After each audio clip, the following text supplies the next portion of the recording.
कुछ पाने की हो आस आस, कोई अरमा हो जो खास खास आशाएं, हर कोशिश में हो बार बार, करे दरियाओं को आर पार। नमस्कार साथियों, आप लोग कैसे? उम्मीद करता हूं कि आप लोग अपनी पढ़ाई को कंटिन्यू कर रहे होंगे। यहां पर टॉप 10 करंट अफेयर से संबंधित तथ्यों के बारे में बात करेंगे जो आगामी एग्जाम में आपको ये प्रश्न देखने को मिलेंगे। तो यहां पर देख लेते हैं, बहुत ही महत्वपूर्ण पॉइंट लिखे हैं, इन्हीं के बारे में डिस्कशन करेंगे। तो चलिए देख लेते हैं। यहाँ पर पहला पॉइंट लिखा हुआ है, गांधी मंडेला फाउंडेशन द्वारा किसी गांधी मंडेला पुरस्कार से सम्मानित किया गया। ठीक है, बहुत ही इंपॉर्टेंट है, आप इसे याद रखिएगा, आगामी एग्जाम में ये आपको देखने को मिलेगा। तो यहाँ पर पूछा गया है कि गांधी मंडेला फाउंडेशन द्वारा किसी गांधी मंडेला पुरस्कार से सम्मानित किया गया है। तो इसका जो राइट आंसर है वो है दलाई लामा। ठीक है, तो ये पॉइंट आपको याद रखना है, बहुत ही इंपॉर्टेंट है।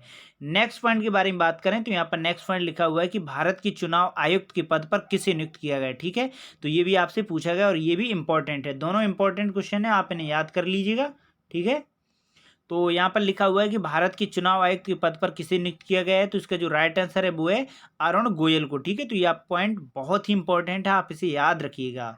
नेक्स्ट पॉइंट के बारे में बात करें तो यहाँ पर नेक्स्ट पॉइंट लिखा हुआ है कि भारतीय सेना की पहली महिला स्काई ड्राइवर कौन बनी। ठीक है, तो ये भी इंपॉर्टेंट है, आप इसे ये भी याद रखिए। आज के जो प्रश्न है वो बहुत ही महत्वपूर्ण है, आगामी एग्जाम में यही प्रश्न आपको देखने को मिलेंगे। तो यहाँ पर पूछा गया है कि भारतीय सेना की पहली महिला स्काई ड्राइवर कौन बनी है। तो इसका जो राइट आंसर है वो है लॉन्स नायक मंजू। ठीक है, तो ये भी आपको याद रखना है। नेक्स्ट पॉइंट के बारे में बात करें तो यहाँ पर नेक्स्ट पॉइंट लिखा हुआ है कि ईडी के निर्देशन एस मिश्रा का कार्यकाल कितने सालों के लिए बढ़ाया गया है। ठीक है, तो यहाँ पर पूछा गया है कि ईडी के निर्देशक एस के मिश्रा का कार्यकाल कितने सालों के लिए बढ़ाया गया। तो इसका जो राइट आंसर है वो है 1 साल के लिए। ठीक है, तो ये पॉइंट आपको याद रखना है।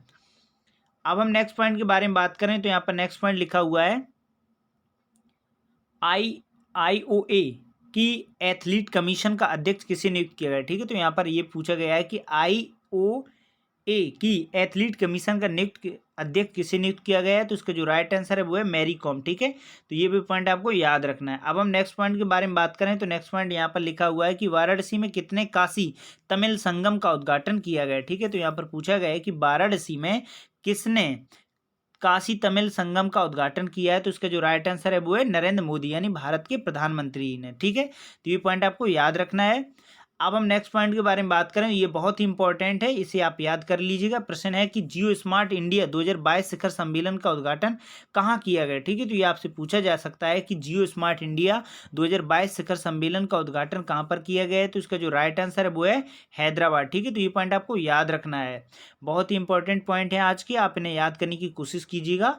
और नेक्स्ट पॉइंट यहाँ पर लिखा हुआ है कि 15वीं एशियाई एयरगन चैंपियनशिप में भारत के कुल कितने स्वर्ण पदक जीते। ठीक है, तो यहाँ पर पूछा गया है कि 15वीं एशियाई एयरगन चैंपियनशिप में भारत ने कुल कितने स्वर्ण पदक जीते हैं। तो उसका जो राइट आंसर है वो है 25। ठीक है, तो यह पॉइंट आपको याद रखना है। अब हम नेक्स्ट पॉइंट के बारे में बात करें तो यहाँ पर नेक्स्ट पॉइंट लिखा हुआ है,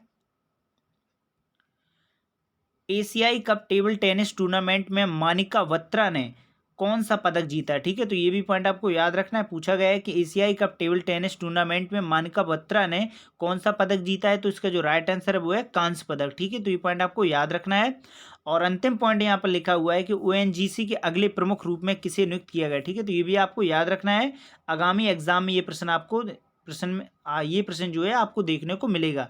ठीक है, तो यहाँ पर पूछा गया है कि ONGC के अगले प्रमुख रूप में किसे नियुक्त किया गया है। तो इसका जो राइट आंसर है वो है अरुण कुमार सिंह को। ठीक है, तो यहाँ पर हमने टॉप 10 करंट अफेयर से संबंधित तथ्यों के बारे में बात की, जिसमें से 2 से 3 प्रश्न बहुत ही महत्वपूर्ण हैं जो मैंने आपको बता दिए, या आगामी एग्जाम में ये प्रश्न आपको देखने को मिलेंगे।